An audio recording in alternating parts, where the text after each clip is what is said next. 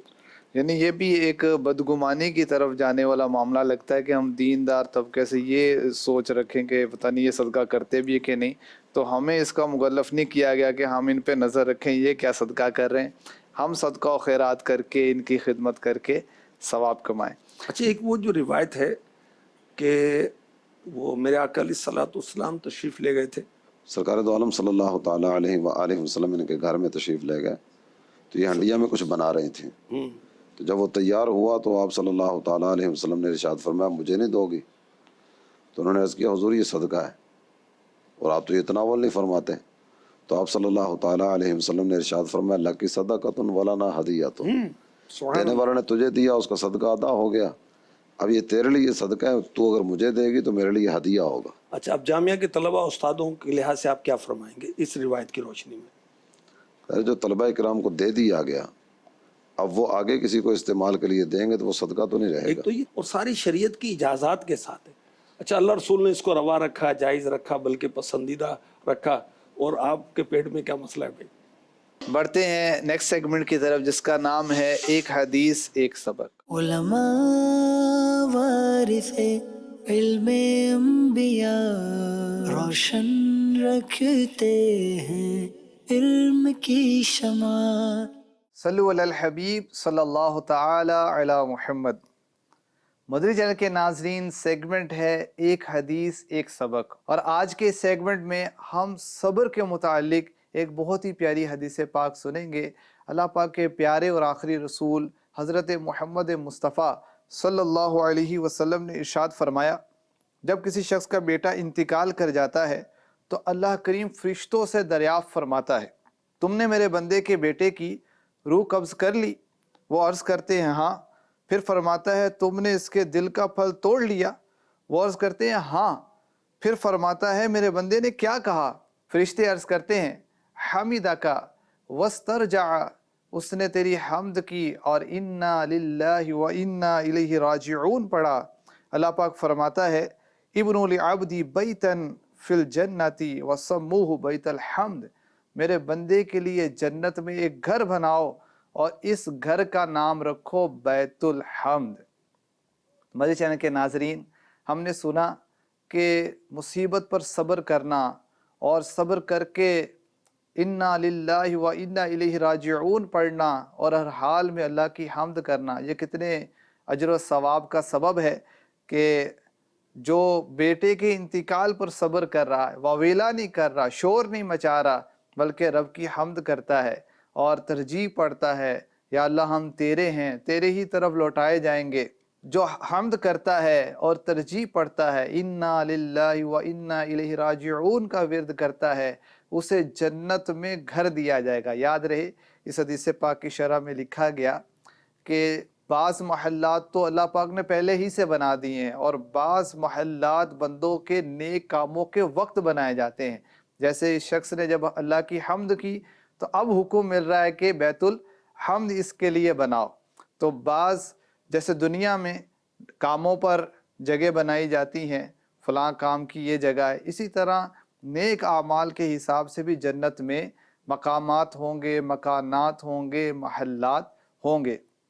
بچوں کے انتقال پر صبر کرنا بڑے اجر و ثواب کا باعث ہے، اور بچوں کے انتقال پر شفقت کی وجہ سے رونا بھی آتا ہے. میرے آقا علیہ الصلوۃ والسلام سے یہ ثابت بھی ہے، لیکن نوحہ نہیں کرنا چاہیے، واویلا نہیں مچانا چاہیے، شور نہیں مچانا چاہیے، کپڑے پھاڑ دینا، بے صبری کا اظہار کرنا یہ بری بات ہے. اس سے ہمیں روایات میں منع کیا گیا، اور جو صبر کرتا ہے اس کے لیے بے شمار اجر ہے. ایک حدیث پاک میں ہے جسے کوئی مصیبت پہنچی اور وہ مصیبت کو یاد کر کے انا للہ و انا الیہ راجعون پڑھتا ہے، اگرچہ اس مصیبت کو کتنا ہی زمانہ گزر گیا ہو، اللہ پاک اسے ویسا ہی ثواب عطا فرمائے گا جیسا مصیبت پہنچنے کے دن عطا فرمایا تھا. تو جب بھی مصیبت پریشانی آئے تو صبر کرنا ہے، چھوٹی سے چھوٹی کوئی چیز گم ہو جاتی ہے تو انا للہ پڑھنا چاہیے، حتیٰ کہ لائٹ بھی اگر چلی جائے تو یہ بھی تو ایک مصیبت ہے، تو بے صبری نہیں کرنی چاہیے، شور نہیں بجانا چاہیے، کیا ہو گیا، یہ کیوں ہو گیا، انا للہ پڑھنا چاہیے۔ تو ہم انا للہ پڑھتے رہیں گے، مصیبت کو یاد کر کے جب بھی پڑھیں گے ہمیں پہلی بار مصیبت ملنے والا جو اجر تھا وہ اجر عطا کیا جائے گا۔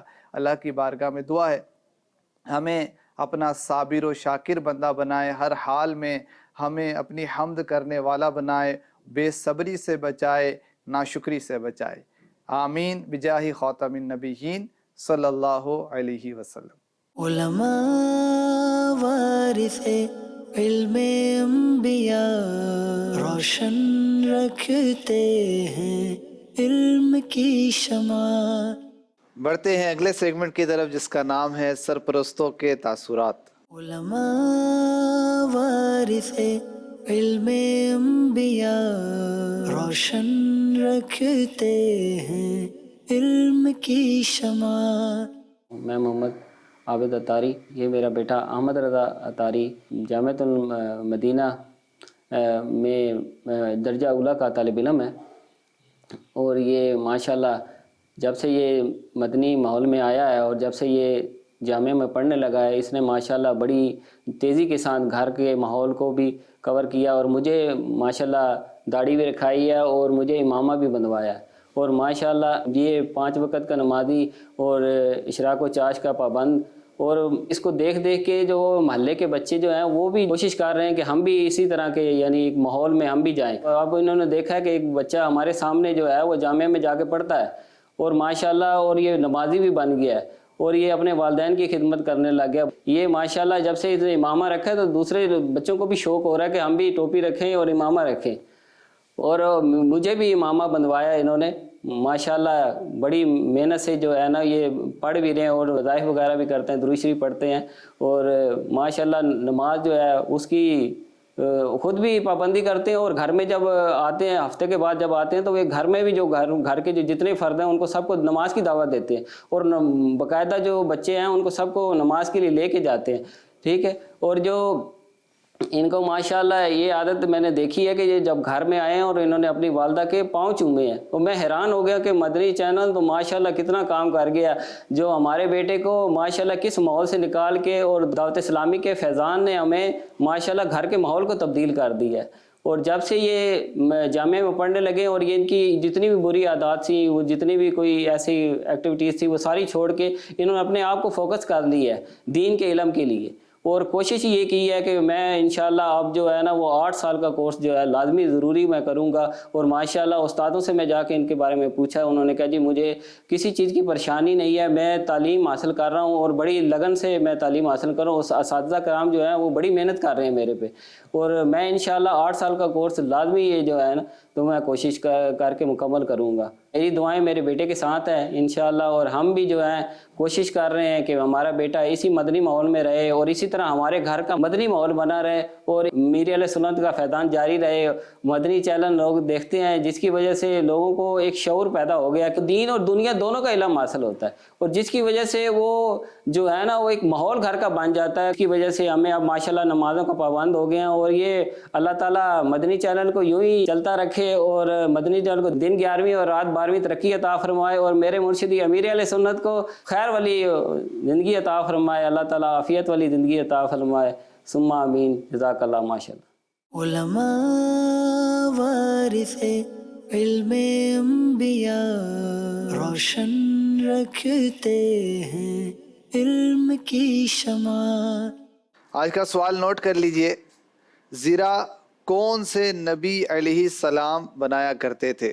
اس کا جواب آپ نے اسکرین پر موجود نمبر پر دینا ہے، ہمیں واٹس ایپ بھی کر سکتے ہیں اور ٹیکسٹ میسیج کے ذریعے بھی آپ جواب دے سکتے ہیں۔ انشاءاللہ الکریم قرآن اندازی کے ذریعے جن کا نام نکلے گا انہیں تحفے میں مکتبۃ المدینہ کی کتاب پیش کی جائے گی۔ آج کے پروگرام میں ہم نے علم صنعت جو انبیاء کرام کو عطا ہوا اس کے متعلق سنا، کسب حلال کی اہمیت کے متعلق سنا، اور بڑے ہی زبردست سوال و جوابات کا سلسلہ ہوا، سیگمنٹس ہوئے۔ مدنی چینل دیکھتے رہیے، اللہ کریم ہمیں عمل کی توفیق عطا فرمائے، آمین بجاہ خاتم النبیین صلی اللہ علیہ وسلم۔